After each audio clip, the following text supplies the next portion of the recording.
Good afternoon, family. This is your host, Maurice Philogene of the Try Life On podcast.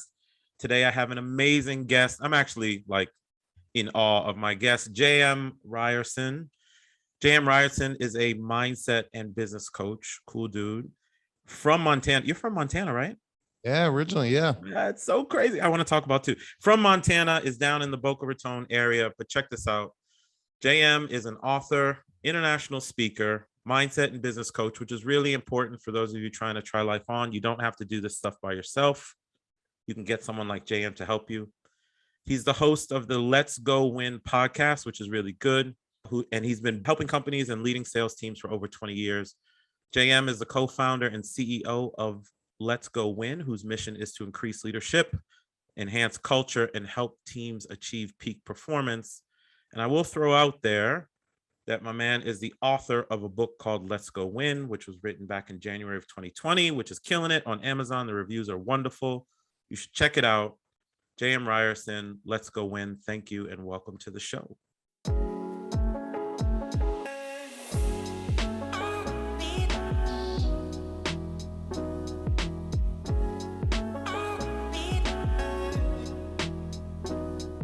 Well, thanks for having me, man. I mean, as I told you before we got on, I'm excited to be here, and I love the name of your podcast. I just think it's so fitting. Obviously, I love it. It's just the whole idea, the premise behind it.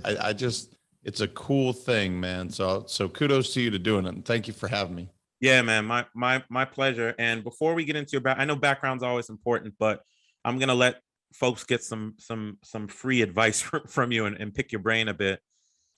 You and I were talking before we started recording, and I said to you, my weird journey, which has been an IT executive, I'm street cop, federal agent, thousands of pieces of real estate over the years, part-time actor, none of it is impressive to me. The reason I did it was because I wanted to try life my way and not go by status quo. And one of the reasons I really respect you is because I figured out certain mindset things in my 20s and 30s, but doing it on my own, sitting in a library, was very difficult. I talk about in posting about what I call entrepreneurial depression. It was rough. So given where you are, and I know you help elite people out there in many, many industries, can you talk a little bit to how important mindset is for people to try life on their way and why they should pay attention to it? Yeah, it's interesting because mindset has become this really, I don't know, it's this word that I think people at some point they're like, okay, enough. I don't want to hear it. But the truth is, mindset it's going to determine how much you are going to love or loathe your life. It is your mindset. You get to choose however you want to see the world. And what I said about your show title, I think is so true. Look, we get to choose what we get to do every single day. Yeah. You don't have to do anything other than sleep, drink some water, breathe some air. Outside of that, your destiny is not determined for you. And so often, brother, what I see people do is they get pigeonholed or they choose to put themselves in a box. And I don't like to say the word hate, but I hate self-limiting beliefs. I mean, I despise them. And so it's led me down this path of just, I'm so passionate about helping others, inspiring them to live their best life, because the truth is, I don't know exactly what I wanted to do, what my purpose was until I stumbled upon Let's Go Win. Now, the crazy part is, man, I journaled about this when I was about 20 years old. And so it was in my brain, but I put that away. And the reason I tell the story, when we moved from California to Florida, I was cleaning out the garage and I was going through this journal. And sure enough, there's Let's Go Win. Same logo, same everything. But I had forgotten about it and marinated on this thought for like 18 years. Oh, you had journaled it? Like you created the thing previously? That's right. When I was about 20 years old. So here's the crazy part. At some point, it had hit me, my purpose in life. Okay. Yeah.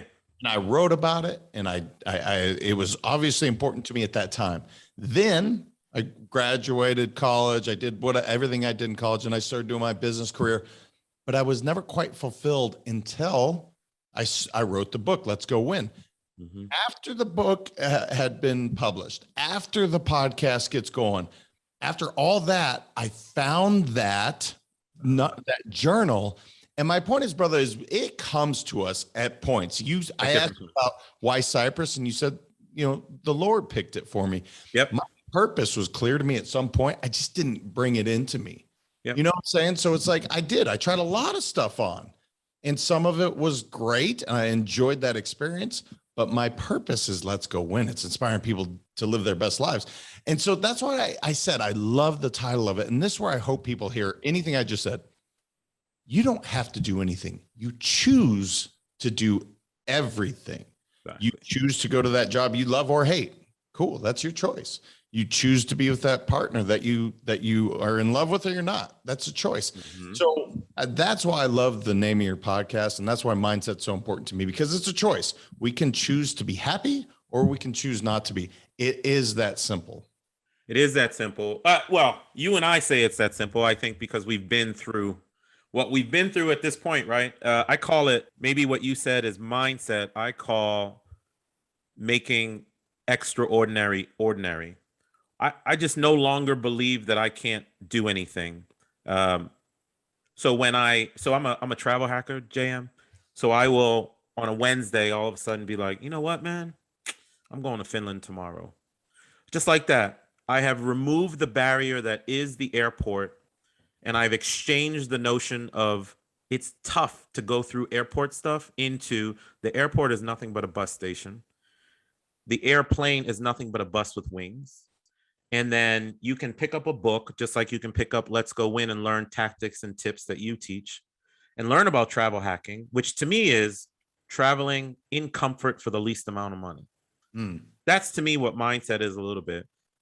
Well, in that particular context. So when you work with people from a mindset perspective, can you kind of express what it is that you do? And actually for folks who are listening, I know that you work with athletes, you work with CEOs, you work with business people.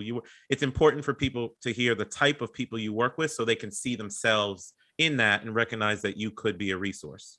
Yeah. So I ask a lot of questions, Maurice. One of the biggest things I do is just ask questions. Why do you do what you do? Why do you think the way you think? I ask these questions because typically anyone's journey, my own, and I assume yours, at some point you just ask why. Why do I think this way? Why do I do this? And then you get some really profound answers back like, well, I did that because this was expected of me. I did it because I was good at it. I did it because this is just what I was supposed to do.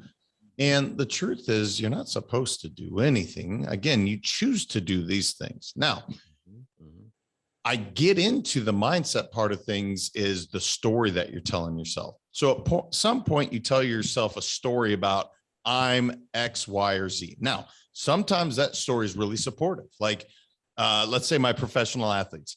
I'm a professional athlete, but let's say all of a sudden their career's over. Boom. And they lose that identity. Okay. So you're no longer, we're going to have to retell this story so that we're not constantly just living in the past. And so the story that you're telling yourself, and we all have one, right? In my head, I have a story. And if it's supporting me, I keep it. If it's not, I leave it. And it really comes down to what is the story you're telling yourself? Why are you telling yourself that? And is it true? If it's not, retell the story. And that's what, so I love your example of, I'm going to go to Finland. Cool. Why? Because I can. It's a choice that I'm making to go to Finland because I want to go see another culture. Maybe I like tall blonde women, which there's lots of them in Helsinki and Finland. Whatever your thing is. Yeah. But the truth is, you are just choosing to write that story. And there's so much freedom in what the way you're choosing to live life. And I think that's what everybody really wants, is to be happy and free. And it all starts up here, right? I will speak just to, again, because I live in the States, I know the States really well. I've lived outside of the country, but I know the States well enough to say everyone has a choice. We all have the freedom to choose whatever we desire, in my opinion. People will dispute that. I can get into that. Yep. but it is a choice. And you can choose to be a victim. You can choose to take responsibility. You can choose to go to Finland or Canada or Australia or whatever, if travel's your thing, or you can choose another career if you want. They're all choices, to take responsibility for it and just own it. And there's a lot of freedom in that. Once you've chosen that it is my responsibility, man, that other stuff starts to go away. It does. I'm gonna try something. It is a choice. Can you speak to how societal pressure messes up choices in people's lives? And I'll frame that a little bit. I got really good, at least in my journey, and stopped caring what people thought. So there's not a lot of brothers that I know that jump on a plane on a Wednesday and go to the Finnish Arctic and come back on Sunday. I did 5 times. I just didn't care what people thought about it. I just wanted to execute it. I'm wondering, in your mindset coaching with a lot of people, if you see the fear of what society says is normal, what your family says is normal, what your spouse says is normal, and how you help people potentially get over that. Yeah, and it's so true. We label ourselves constantly. We have been labeled constantly. Even as you and I were talking off air, you're like, look, I'm a black guy from Boston that was a good athlete, blah, blah.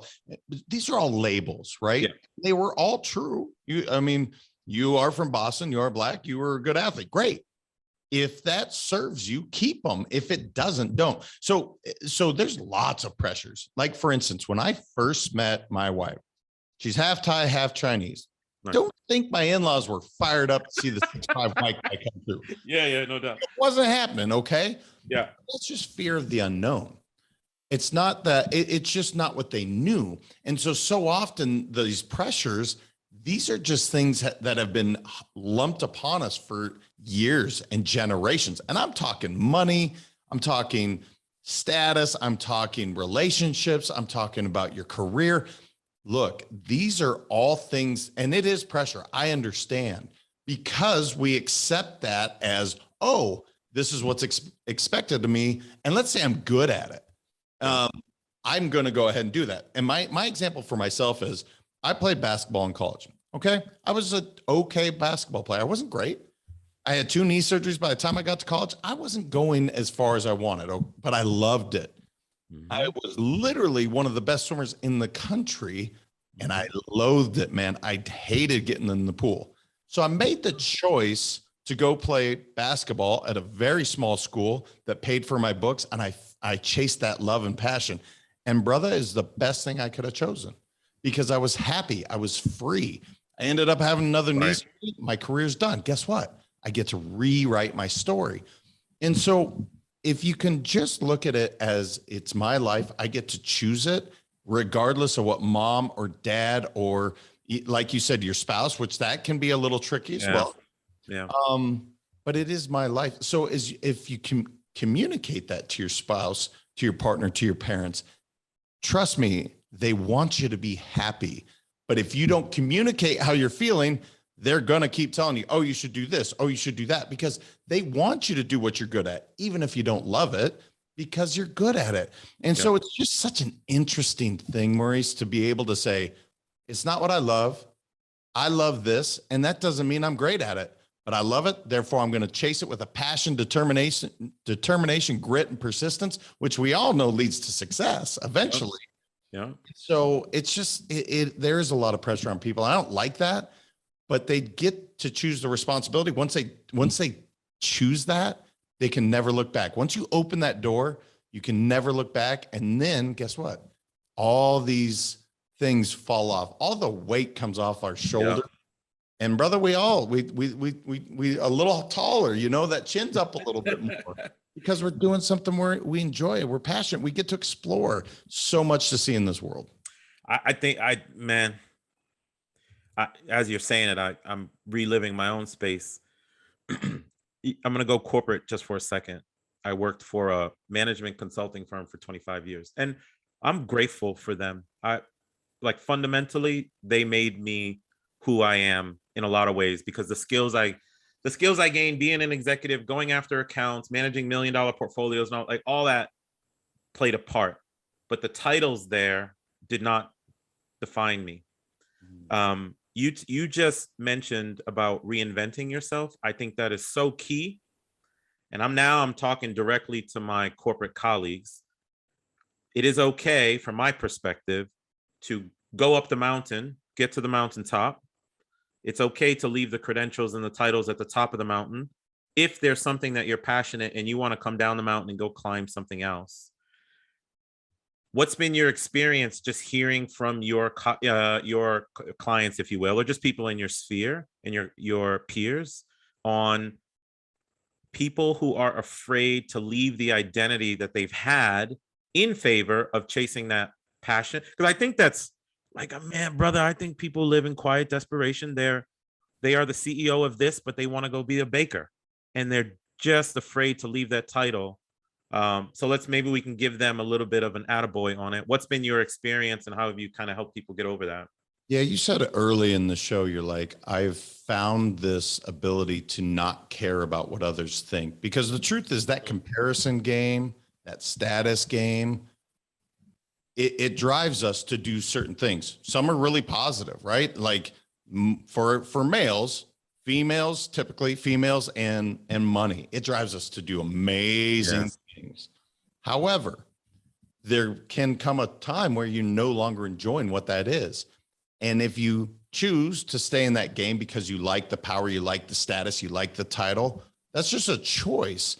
But there's compromises that are going to come along with it. And there's sacrifices that are going to come along with it. And at some point you have to ask yourself, I'm only on this rock for 60, 80, 100 years. It's not a long time.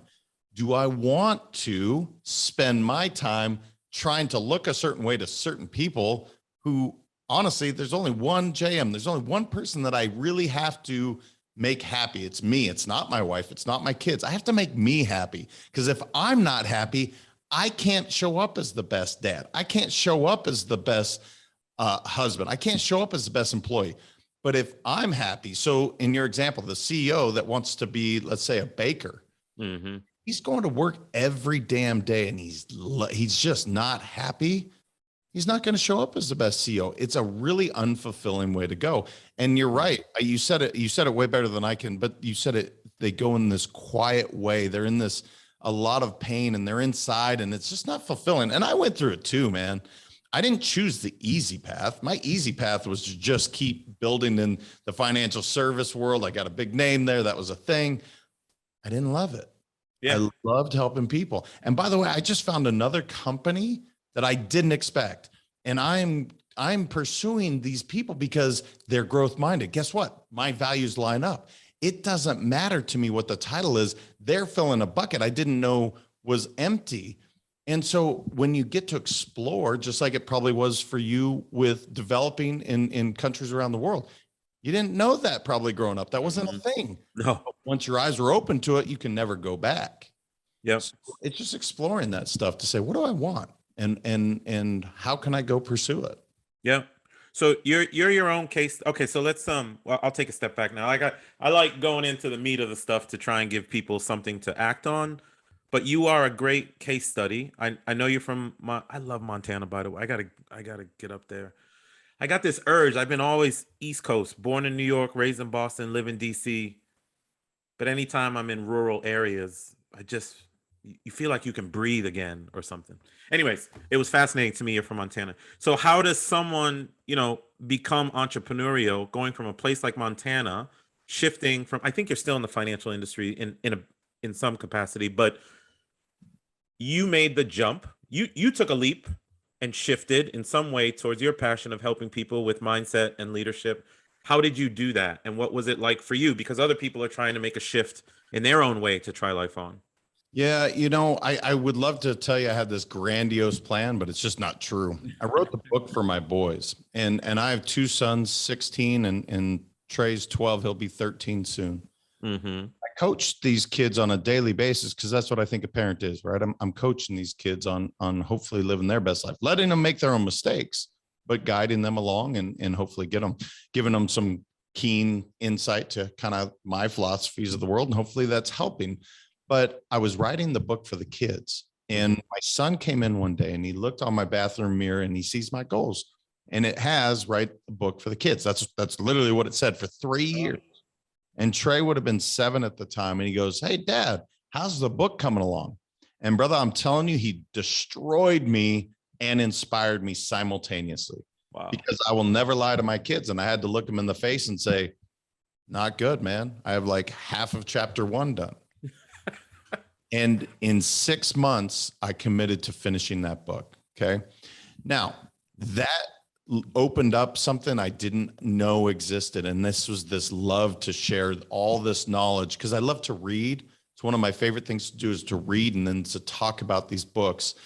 And so the idea of the book was for my kids, is that these are stories from my parents, grandparents, authors, and mentors, that if dad got hit by a bus, then they would know some philosophies that could maybe help them along the way. Well, when that happened, I had a couple of people say, "Hey, can you coach my son to lose weight?" And I was like, "Yeah, I could do that." We helped the kid lose like 80 pounds in 6 months, which arguably a little bit too aggressive, but that's what it was. Yep, that's just how it manifested. Professional golfer, make some cuts. But what I figured out is it's not just a system. It's just a mindset. It's a philosophy. It's a lifestyle of wanting more, wanting to put myself out and fail. And so I just got really obsessed with this idea of sharing knowledge that could possibly open it up. And it was just bigger than just financial services at that point. Mhm. That had run its course, and I helped a lot of people, but it was just in this small, really a microcosm, really small in the grand world of things. And the reason I named the company Let's Go Win, I figured this out afterwards, is because it's not about me. It's about all of us winning. If Maurice is winning, Right. I'm winning. If I'm winning, Maurice is winning. And that's why it's Let's Go Win and not jmryerson.com, which, by the way, every marketing firm has told me what an idiot I am for that.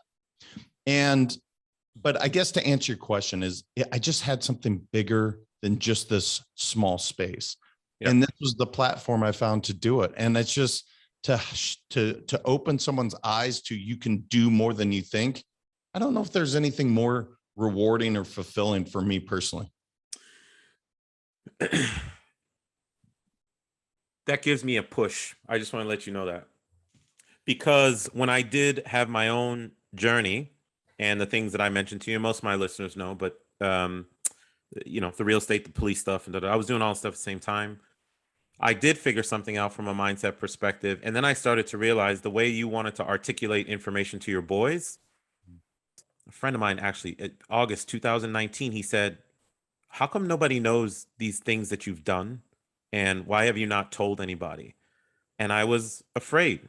I had the exact limiting belief that I suspect you help a lot of people with. Like, why would people care about my story? Why, or how do I go about telling someone I'm not a good articulator, I don't speak well, etc.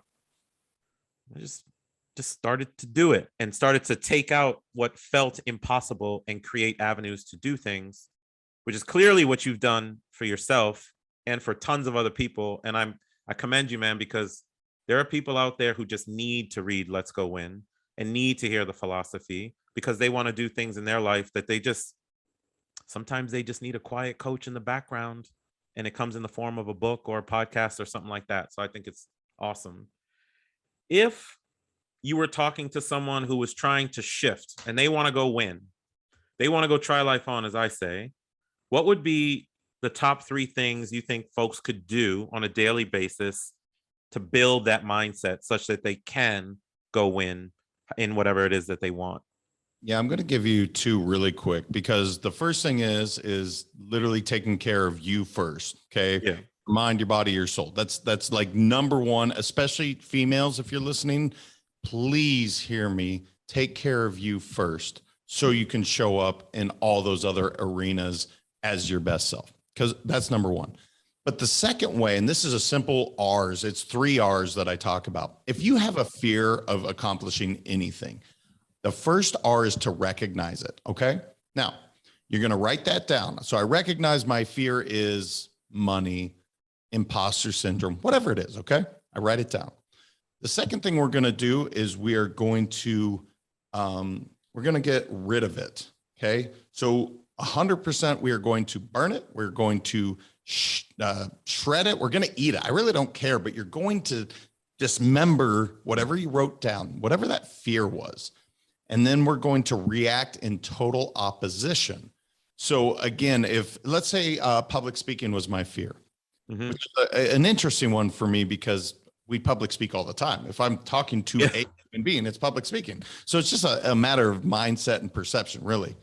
And so I'll just take people through it all the time. I'm like, recognize it, release it or get rid of it, and react in opposition. And when you do that, you start to build some confidence. And then you keep doing it, and then you keep doing it. So it's not like if a fear that I've held on, so I'm 44. Let's say I had a fear around, I don't know, my fear around money, let's say. I would write down whatever that fear is. And then I would ask myself a couple questions like, why do I think this way? Okay. Yep. Then I'm going to burn it. I'm going to release it. And then I'm going to react in opposition. So if my fear is I am unworthy of X, Y, and Z, then I'm just going to just try a little bit. I'm not saying go quit your job and do this. Just try something like you did, learn in a book, go seek someone out, find passion. But it's funny, man, when these fears come up, they feel so real. It's like somebody you're in a fight with, Tyson in the ring or something, but it's not. That's all created in our head. So when you write it down, now you can look at Mike Tyson and you go, nah, I'm going to burn you, burn it. And now I can go in opposition of whatever that fear was. And that little thing has been really monumental for myself and for a lot of clients. Yeah. And I can see how that, I mean, even with something I got going on now, I can see how that will help. So I just want to read it. 3 R's: recognize it, release or get rid of it, and then react in total opposition. Mm-hmm. Right. And then I'm going to add on, I'm going to add on 2 tactics that I've used to go win per se. If I in the sense of reacting in total opposition, I will ask better questions. So when I was working in corporate, but I wanted to go experience life, try out for the NFL, do the federal agent thing, I created a solution for my job to support. I didn't give them a problem to solve. And that's what I call asking better questions. So maybe in reacting in total opposition, part of that, create questions that you can write down and create solutions that people can support. There was one more, now I forget, that I wanted to express, but that's okay. While you're thinking of that, I love what I didn't mean to cut you off, Maurice. Yeah. And I love this. And by the way, in any job, any position, you can approach think of the most crucial conversation you have to have. You can breach that conversation as long as you have a solution to it. Yeah. So I love what you just said, man. It's like, let's say you and your mom, you haven't talked for 10 years over whatever spat. Yeah. But you can literally deal with that as long as you come with a solution to say, you know what? We are going to disagree on whatever that thing was, but I want you in my life. Here's my solution. And as long as you bring a solution, if you're just going to bitch at somebody, guess what? They're going to shut down and not be open. Yeah. So I love what you said there, man, because it applies in every walk of life. Come with any problem you want to me. You can come the worst, but what is a potential solution so we can start working on overcoming it? That's it. And now, because you said that reminded me of the second thing. So the first thing in reacting in total opposition is maybe you're asking better questions, creating a solution that someone can support, not a problem for them to solve. The other thing you can do in total opposition is find someone who's been there, done that, who can help you get that total opposition done faster, right? My example was when I was doing the corporate stuff, I wanted to be a street cop in DC. At the same I was going to leave though, man. I told my boss, I'm out. And she's like, you're going to give up 80% of salary to go be a cop? And I'm like, yeah. She said, no, we're not going to do that. So I found a way to do both full time for years, and I needed to shut it down. So here's what I did. I found someone in the Fraternal Order of Police who was willing to back me to get me into a program called Job Share. So I shared a full-time position with another officer for 13 years, right? Just getting someone to help me defiantly go after the thing that I wanted was the act of reacting in total opposition to what normally anyone would do, which would just be quit, right? So that might be 2 additional tactics in addition to the 3 R's: recognize it, get rid of it, react in total opposition, try and ask some better questions and present solutions. And then if you need to, find someone who's been there, done that, and let them help you react in total opposition and find a way through it. Because it's not a lonely world. At some point, somebody's encountered whatever problem we've ever gone through. Yeah. So it's so much a better way to go through it. The energy, finding somebody with, again, a like interest. It's brilliant, man. Yep. And hey, I got one more thing that I want to ask you before we wrap up. I listened to a few of your podcasts before we got together today. And I intrinsically knew it, but now I was researching about a week ago, and now I'm journaling every day because of something you said. And I think I knew this because when I started posting on LinkedIn, I found it to be very therapeutic because I'm telling people my journey and then I'm getting my thoughts out and I'm like, oh, that's pretty good. And then you were on another podcast and you expressed how it can be a therapeutic process. You're getting your ideas out, they're formulating. Can you just speak to and I'm a Haitian immigrant kid. I never really believed in any of this hocus pocus mojo, whatever. I'm stamping it. Like, this joint has my stamp of approval. Can you please talk about the power of journaling to get people or to help people win, and how you've seen it manifest in different case studies? Yeah, I think what I typically say is it's the best form of free therapy available. There you go. You know, that was it. The pen costs you 10 cents. The paper is like the same. But what happens is our brains are wildly creative. Now, that can be incredibly destructive or incredibly fantastic. But the challenge is if it's all up here, you're doing this, man. And we can absolutely, it's what anxiety is for so many people, because they create this world that's going on. The truth is, if you can just brain dump, the paper will never judge what you have to say. It's not going to be like, hey, Maurice, you're brilliant. And it's not going to say, hey, Maurice, you're an idiot. It doesn't say anything. The paper just takes what you have to say and allows you to get it out of here.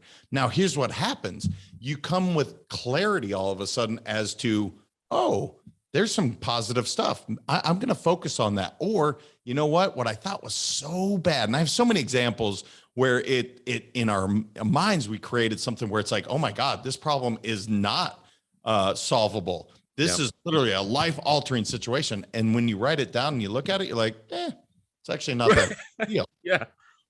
But it's because inside our brains, because they're so complex, we have so much going on upstairs. Until you write it down and really look at it, you just don't know how true that story is. Because in our brain, it's going to feel real, man. It's like, oh, this is what's happening. This is the way the world is. It probably isn't as bad as you think it is, and it probably isn't as good as you think it is, but just get it out so you can make a really rational, positive decision in whatever that is. And so what I will leave you with this, Maurice. Yeah. I have people put it next to their bed. Those of you that have challenges sleeping, where your brain and it's just going and you wake up and you can't go back to sleep, 2 quick sleep hacks: sleep meditation or just write. Just write. Go for a quick walk. You'll go right back to sleep. Because our brains, that you just need to release it a little bit. You can't just let it all sit up there, because you can't just say, okay, brain, stop thinking. That's not the way it works. But you can put it on paper and just let it get out. I love it. It's such a simple thing and costs nothing. And it's one of the most powerful tools that people could use to go win and to try life on in their way. I just wanted to call it out because I haven't done it in the past. I started doing it kind of on LinkedIn in a micro way. And then I heard your podcast. That's what it says. You said it was the best form of free therapy. And you were talking to the guy and he was like, look, a pen costs 10 cents. I'm like, oh, damn. So I started writing stuff down and it came to pass. So I just wanted to throw that out there. JM, I want to thank you for your time, brother. I think people don't really, I didn't have you in my 20s and 30s. I think it is amazing what a mindset coach can do, assuming you have the right one and the one that meshes with you, to get to that point in life where you are winning for yourself. Everything does come from mindset, and it's important for people to understand that there are folks like you out there who can help them push forward. With that in mind, how do people find you, and how would you suggest that they engage with someone like you if they think a mindset coach is right for them? Thank you, Maurice, and thank you for having me. This has been Yeah. awesome. Let's go win.com. There's all sorts of free stuff on there, articles I've written and whatnot.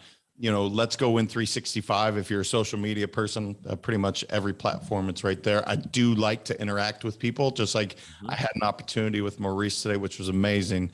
And I want to finish with this just because I'm so happy about what you said.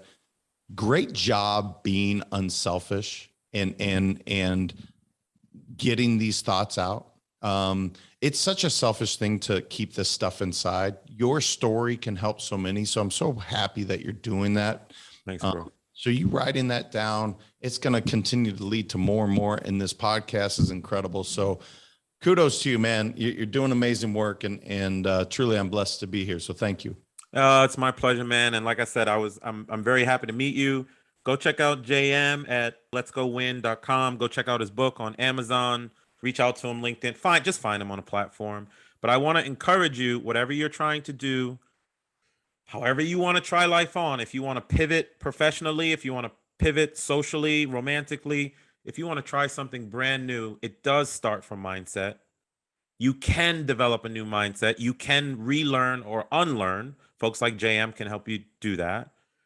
Take it from me, it is worth the effort to lean into mindset and get that right so you can go win, as JM says, or you can try life on the way that I say. And I hope you do that. I will see you next time on the Try Life On podcast. JM, thanks for joining, kind sir. Thank you, brother. All right, we'll see you on the next show, guys. Take care. Hey guys, this is Maurice, host of the Try Life On podcast, and thank you for listening to another episode. I hope you are finding it useful in helping you design your own lifestyle that you don't need a vacation from. If that's the case, please consider dropping a review for me, whether in Apple, iTunes, or in Spotify. Drop a review, put some stars on it, give me some feedback on how I can make the podcast better, what information you are looking for. I am doing my best to get information to you on the Try Life On principles, the 5 freedoms, how to build lifestyle, travel hacking, all of it. And I want to do it for you. So please do a review for me. And until next time, my name is Maurice Philogene, and this is the Try Life On podcast. Peace.